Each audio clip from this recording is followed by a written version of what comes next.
Eu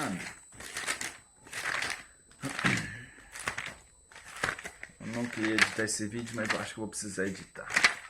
Vamos lá.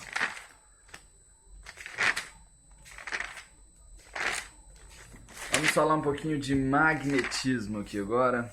Segunda matéria do primeiro módulo da parte de eletricidade básica. Falando de magnetismo, a gente vai falar um pouquinho da história do magnetismo, falar de algumas grandezas, algumas coisas também relacionadas ao magnetismo. A gente vai entrar na parte de ímãs artificiais e da teoria molecular também. E depois nós vamos aprofundar um pouco mais sobre as grandezas do magnetismo e por fim entrar no eletromagnetismo, que é uma coisa muito importante para a nossa sociedade atual, tudo bem? Estou seguindo aqui uma apostila, na verdade o meu caderno, na sequência desse caderno vai ser a parte que eu vou falar, então se eu tiver alguma pausa, alguma coisinha aí no meio dessa explicação, é porque eu estou lendo alguma parte, ou então porque eu não entendi alguma coisa que essa apostila está passando, ou pode ser que tenha alguma coisa de errado aqui também, e aí eu mesmo vou corrigindo aqui na hora e vou falando. Isso vai ser bem divertido, então fique comigo e aprenda um pouco mais sobre magnetismo. Primeira coisa então, o que é que dá o nome de magnetismo? A gente dá o nome para quê? A gente dá o nome de magnetismo para toda a capacidade do corpo de atrair materiais ferrosos, entendeu? Então a capacidade que um corpo tem de atrair materiais ferrosos, a gente chama essa capacidade de magnetismo. Basicamente o magnetismo surgiu na Grécia, se eu não me engano na Grécia, ali por volta dos anos 550 a.C. Na verdade é uma pedra que foi encontrada na Ásia, a Ásia que tinha o nome de Magnésia, se eu não me engano, na época. Então essa pedra que foi encontrada na Ásia foi chamada de magnetita, e essa magnetita ela é o ímã natural que a gente tem. E esse ímã ele foi usado muitas das vezes ali por chineses, nesse período aí antigamente, para poder usar como se fosse uma bússola, através de alguns equipamentos que eles criaram naquela época. Então desde aquela época a gente já tinha essa orientação, e a partir desse encontro, dessa pedra que conseguia atrair de um lado e repulsava do outro, a gente teve esse avanço na questão científica de pesquisar mais sobre o magnetismo em si, entenderam? Perfeitamente. E basicamente aquele equipamento, né, que eles criaram foi o que a gente conhece hoje como as bússolas, né, as nossas bússolas de hoje em dia, que a gente posteriormente vai entender um pouquinho à frente aí. Então vamos falar um pouquinho da Terra. A Terra ela é um grande ímã.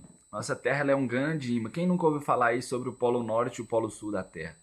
Pois é, só que tem que ficar atento para uma coisinha nessas duas questões, porque a gente não pode dizer simplesmente que é o Polo Sul e o Polo Norte da Terra, porque nós vamos ter duas orientações nesse quesito. A primeira delas é o quê? O Polo Norte de um ímã, por exemplo, a gente tem um ímã. Todo ímã, vamos supor que isso daqui seja um ímã. Todo ímã ele é partido aqui no meio, entre aspas, e aqui a gente tem um Polo Norte, aqui a gente tem um Polo Norte, e aqui a gente tem um Polo Sul, ok? Então aqui no meio, Polo Norte, Polo Sul. Quando a gente orienta um ímã aqui agora, se a gente tivesse com a bússola aqui agora, o polo norte desse ímã vai apontar para o polo norte da Terra, certo? Certo? O polo norte do meu ímã vai apontar para o polo norte geográfico da minha Terra. Perfeitamente. Só que para esse polo norte aqui ele apontar para o polo norte da Terra, o polo norte da Terra não deveria ser polo sul? Faz sentido, não faz? Porque o polo norte aqui ele vai precisar de um polo oposto para ser atraído. Então o que a gente tem nesse sentido? Que a gente tem aqui o polo norte de um ímã, ele aponta para o polo norte geográfico da Terra, mas o polo norte de um ímã ele aponta para o polo sul, o polo real, o polo sul da Terra, o polo magnético sul da Terra. Então nós temos dois polos aí no nosso planeta. É interessante a gente lembrar isso. Só lembrar, a regrinha básica é o quê? O polo do ímã, ele é o mesmo, o polo que o ímã está apontando, ele é o mesmo polo geográfico da Terra, e é o polo oposto do polo magnético da Terra, perfeitamente? Deu para entender, né? Vamos seguindo aqui. A gente já viu a questão dos ímãs naturais, que basicamente é a magnetita, e agora a gente também vai entrar um pouquinho na parte dos ímãs artificiais. Então, basicamente, para a gente conseguir fazer um ímã artificial, vou usar o mesmo material aqui como exemplo, para a gente conseguir fazer um ímã artificial, a gente precisa pegar um pedaço de aço e manter esse pedaço de aço Pode ser colocar ele em contato com o ímã. Se a gente pega aqui um ímã, colocou em contato com ele por muito tempo, seguindo algumas regras, esse ímã, esse material, esse pedaço de aço, ele vai ficar imantado agora, ele vai virar um ímã.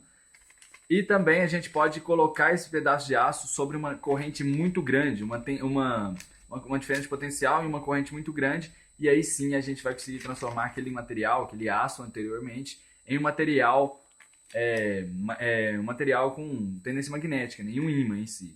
Então são assim que são feitos os ímãs artificiais.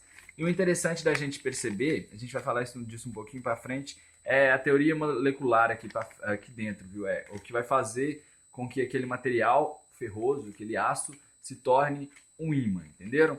Então, a partir desse momento, a gente vai falar um pouquinho para frente, a gente vai começar a entender sobre domínio. Então vamos lá. Qual que é a grande vantagem, qual que é a grande comparação de uma magnetita, de um ímã natural, para um ímã artificial? É que nos ímãs artificiais a gente tem uma dinâmica muito maior, né? A gente pode ter tamanhos diferentes, formatos diferentes, e a intensidade de um ímã artificial ela é muito maior do que a intensidade de um ímã natural. O ímã natural ele é basicamente ali, um ímã considerado um pouco mais fraco. E aí um ímã artificial, dependendo das ligas que a gente usar, e aí eu coloco em especial as ligas de aço que possuem cobalto e níquel, que essas duas substâncias são as que mais criam ali um campo maior magnético, digamos assim, com a densidade um pouquinho maior.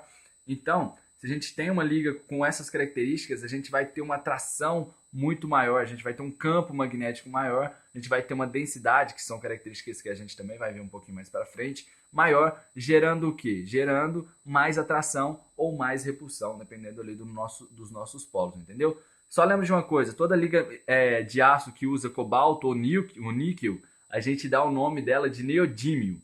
Então os neodímios são essas ligas com grande poder, vou falar assim para ficar um pouco mais fácil, com grande força de atração, com grande força magnética, que essas ligas são chamadas de neodímios, e essas ligas elas possuem cobalto e níquel.